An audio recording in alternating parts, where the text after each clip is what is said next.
Ora, o Deus de paciência e consolação vos conceda o mesmo sentimento uns para com os outros, segundo Cristo Jesus. Romanos capítulo 15, versículo 5. A Epístola aos Romanos, escrita por Paulo, é uma das mais profundas e completas declarações doutrinárias do Novo Testamento. Após tratar de temas como justificação, santificação, eleição e graça, Paulo entra em uma dimensão prática da vida cristã. Em Romanos capítulo 15, ele nos ensina sobre o valor da comunhão, do serviço mútuo e da unidade no corpo de Cristo. Vivemos tempos em que o individualismo domina, onde muitos buscam seus próprios interesses e esquecem do bem comum. Paulo, inspirado pelo Espírito Santo, nos convida a nadar contra essa corrente, sendo fortes para suportar os fracos, pacientes com os diferentes e unidos na esperança. O tema da mensagem de hoje é: chamados a servir, a suportar e a unir, o testemunho da comunhão cristã. Vamos à reflexão deste capítulo. 1. A responsabilidade dos fortes, versículos 1 e 2. Ora, nós que somos fortes devemos suportar as fraquezas dos fracos, e não agradar a nós mesmos. O primeiro ensino de Paulo é claro: quem tem maturidade espiritual deve usar isso não para julgar ou oprimir, mas para sustentar e acolher. No reino de Deus, força é sinônimo de serviço. Se Deus te deu discernimento, use isso para edificar e não para condenar. A maturidade espiritual é revelada não em palavras eloquentes, mas na capacidade de carregar o fardo do outro com amor. 2. Cristo, o exemplo supremo de renúncia, versículos 3 e 4. Cristo não agradou a si mesmo, mas se entregou por nós. Essa é a régua da nossa conduta. Ele suportou afrontas, carregou nossos pecados, renunciou à glória do céu para nos salvar. Paulo também mostra que as Escrituras foram escritas para nos ensinar, para que pela paciência e consolação que elas nos proporcionam, tenhamos esperança. A palavra é nossa fonte de perseverança e ânimo. 3. Unidade na adoração, versículos 5 a 7. O apóstolo ora para que o Deus da paciência e consolação conceda o mesmo sentimento uns para com os outros, segundo Cristo Jesus. Isso significa pensar com unidade, viver com harmonia e adorar com um só coração. Receber uns aos outros, como Cristo nos recebeu, glorifica a Deus. Não importa a origem, cultura ou convicção pessoal, em Cristo, somos um só povo. A igreja deve ser um reflexo do céu, um lugar de diversidade, mas unido em amor. 4. As promessas de Deus para todos os povos, versículos 8 a 12. Paulo mostra que o plano de Deus sempre incluiu os gentios.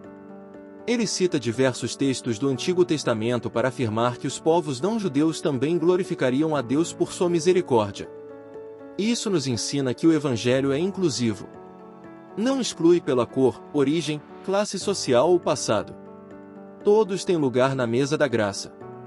E como igreja, somos chamados a abrir as portas para todos que buscam a verdade. 5. A alegria e a paz pela fé, versículo 13. Que versículo maravilhoso!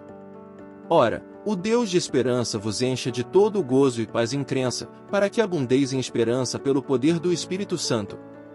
O segredo da alegria e da paz é a fé. A fé não apenas nos salva, mas nos sustenta, consola e renova a esperança. Mesmo em tempos difíceis, é o Espírito Santo quem nos faz abundar em confiança no Senhor. Aplicações práticas do dia a dia. 1. Ajude os que estão fracos na fé, em vez de julgá-los, estenda a mão e encoraje. Um coração paciente é mais eficaz que 1000 argumentos. 2. Seja um canal de unidade, nas conversas, nos cultos, nas redes sociais. Não alimente divisões. Seja um promotor da paz. 3. Busque o exemplo de Cristo. Em cada decisão, pergunte: o que Jesus faria? Sua vida deve refletir o caráter do Salvador. 4. Medite nas Escrituras, a palavra é fonte de esperança. Leia, estude, memorize e compartilhe as promessas que nela há. 5. Ore por alegria e paz, não se conforme com a ansiedade e o desânimo. A alegria e a paz são frutos que o Espírito deseja cultivar em você. O capítulo 15 de Romanos é um chamado à maturidade cristã, à humildade e à unidade. A fé em Cristo nos transforma não apenas para termos uma vida com Deus, mas também uma vida em comunhão com os irmãos. Somos chamados a construir, não destruir. A unir, não dividir. A amar, não julgar. Que a nossa igreja, nossa família e nossa vida sejam reflexos da graça que nos alcançou. Não fomos salvos apenas para um destino eterno, mas para vivermos um presente de amor, paciência e serviço. Sejamos uma igreja madura, cheia de esperança e transbordante do Espírito. Obrigado por acompanhar essa mensagem. Que Deus fale profundamente ao seu coração, e que você viva na prática os ensinamentos de Romanos capítulo 15. Se esta mensagem edificou sua vida, então curta o vídeo, compartilhe com alguém e se inscreva no nosso canal. Ative o sininho para não perder nenhuma nova mensagem. Oração final. Senhor nosso Deus e Pai, te agradecemos pela tua palavra viva, poderosa e transformadora. Obrigado porque o Senhor não nos deixa sós, mas nos guia pela verdade. Ajuda-nos a viver como corpo, a acolher os que são diferentes, a sustentar os fracos e a viver para a tua glória. Dá-nos o mesmo sentimento que houve em Cristo, um coração disposto a servir, amar e perdoar.